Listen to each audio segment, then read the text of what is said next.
कि रानी के गर्भ से राजा पैदा होते थे। बात आप जानते हैं ना। लेकिन बाबा साहेब ने ऐसा ऑपरेशन किया कि आज मेस्तरानी के गर्भ से भी राजा पैदा होने के लिए संविधान में अधिकार दे दिया। ये भाजपा एंड कांग्रेस कंपनी, ये तमाम लोगों की साजिश है। इसे अरे राहुल गांधी, तुम इस समाज को बताओ क्या हमारा आरक्षण खतरा में है, तो तू बिल में तुम्हारे मुंह में दही जमा हुआ है। यहाँ सामाजिक आजादी मिली, आर्थिक आजादी मिली, ये सुप्रीम कोर्ट के द्वारा कराया गया।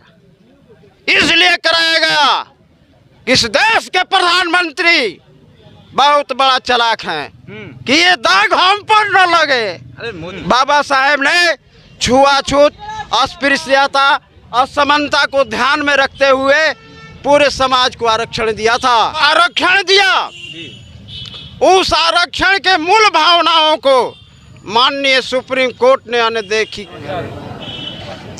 SC/ST जो आरक्षण है उसमें सुप्रीम कोर्ट के सब डिवीजन का जो फैसला है, वर्गीकरण का जो फैसला है, उस फैसले के विरोध में जैसा कि दलित संगठनें हैं और दलित के जो राजनीतिक संगठनें हैं, विभिन्न जो बहुजनों की बात करते हैं, तमाम राजनीतिक संगठनों के द्वारा पूर्व निर्धारित कार्यक्रम के अनुसार आज भारत बंद तय किया गया था। और भारत बंद की आप तस्वीर देख सकते हैं कैमरा के माध्यम से। भारत बंद में किस प्रकार से लोगों की तादाद है जो आरक्षण को मानने वाले लोग हैं, जो संविधान को मानने वाले लोग हैं, सड़क पे उतरे हैं। तमाम तरह के झंडे, नीले झंडे के साथ साथ विभिन्न तरह के झंडे भी आप देख सकते हैं। बातचीत करेंगे, बहुजन समाज पार्टी के कार्यकर्ता हैं, इन लोग से बातचीत करने का प्रयास करते हैं। वर्गीकरण के फैसले से नाराज क्यों है? आखिर सुप्रीम कोर्ट लोकतंत्र में जो होता है सर्वोपरि होता है, फिर सुप्रीम कोर्ट के फैसले का सर विरोध क्यों है?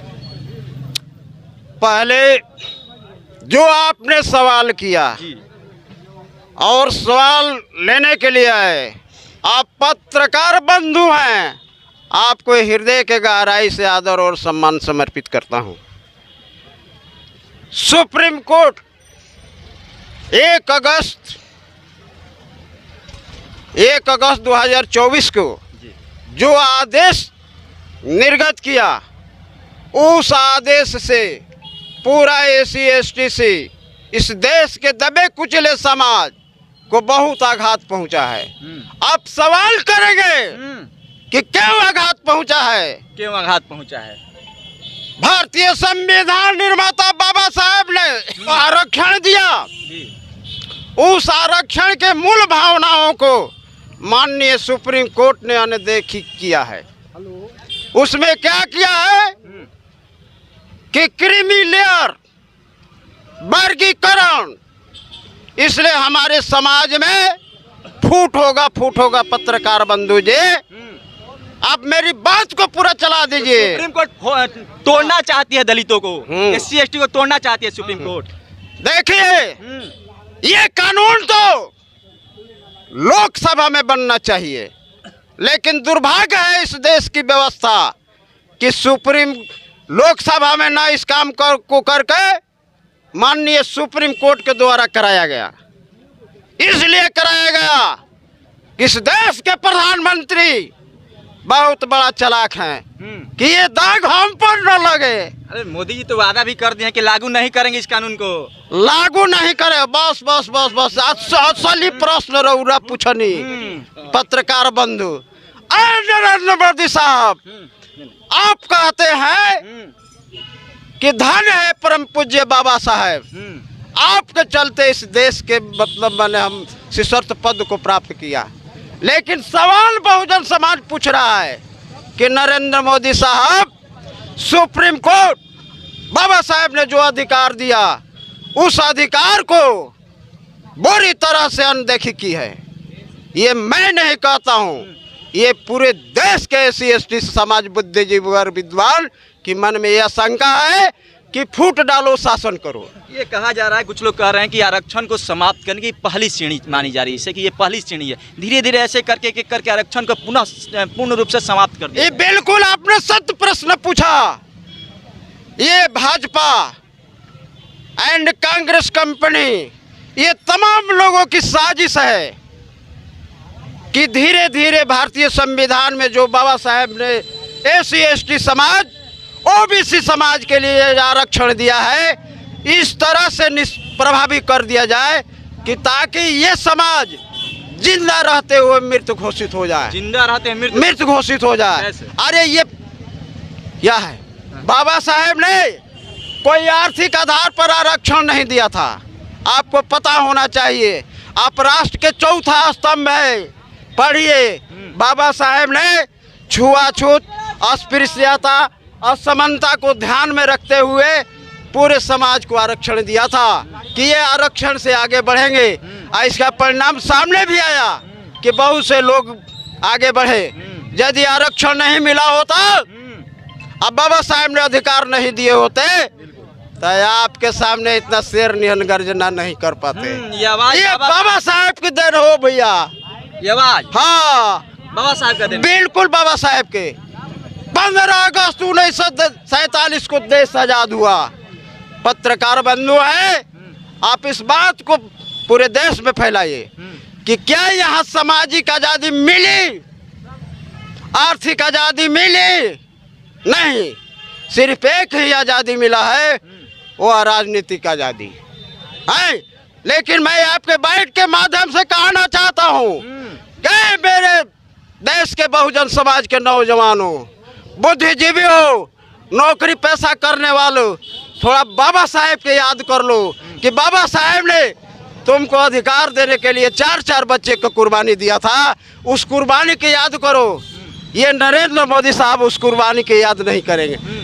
एक चीज और सुन लीजिए, राहुल गांधी, तेजस्वी यादव, अखिलेश यादव बाबा साहेब के चित्र लेके छाती पर पूरे समाज में कैंपेन किया कि आरक्षण खतरा में है, संविधान खतरा में है। सवाल मैं पूछता हूँ, केकरा से? मैं ही नहीं, पूरे बहुजन समाज पूछता है राहुल गांधी से। अरे राहुल गांधी, तुम इस समाज को बताओ, क्या हमारा आरक्षण खतरा में है? तो तू बिल में, तुम्हारे मुंह में दही जमा हुआ है। इसलिए अंतिम सांस में बोलना चाहता हूं अपने समाज के लोगों से, क्या हमारे समाज के लोग, भारतीय संविधान में बाबा साहेब ने जो ऐसा अधिकार दिया है, उस अधिकार को यदि सही ढंग से तुम प्रयोग करेगो तो जिन्होंने तुम्हें कष्ट पैदा किया है वो जिंदा रहते हुए मृत घोषित हो जाएगा। जो आरक्षण ये कानून बनाए हैं वो कौन लोग थे? 5 जज कौन थे? पत्रकार बंधुओं, वे 5 जज, 6 जज को ले लीजिए, एक जज है, हाँ, एक तो, है? लेकिन कहते हुए गुरेज नहीं आता है। वे लोग वे हैं कि बाबा साहेब के संविधान के मानने वाले लोग नहीं है। जज सुप्रीम कोर्ट, हाँ, अरे जज साहेब खुद संविधान जज से क्या बात करते हैं? अरे सुनिए ना मेरी बात। हाँ। माननीय सुप्रीम कोर्ट के जज साहब को मैं सम्मान करता हूँ, मैं आदर करता हूँ, लेकिन एक सवाल ठोकता हूँ कि आपने भारतीय संविधान को सही ढंग से अवलोकन नहीं किया। यदि वो सही ढंग से आप पढ़े होते तो फूट डालो शासन करे वाला नीति आप नहीं लगे। कॉलेजियम सिस्टम पर अंतिम सवाल है, क्या कॉलेजियम सिस्टम जो है यह दर ही दर है, जैसे कि रानी के गर्भ से राजा पैदा होते थे, बात आप जानते हैं ना। लेकिन बाबा साहेब ने ऐसा ऑपरेशन किया कि आज मेस्तरानी के गर्भ से भी राजा पैदा होने के लिए संविधान में अधिकार दे दिया। तो मैं उनसे पूछना चाहता हूं कि आप उस संविधान को मानते हैं कि बेटा होगा, दादा होगा, दादी होगी, सब ये पीढ़ी दर पीढ़ी कैसे बहाली होनी चाहिए इसकी?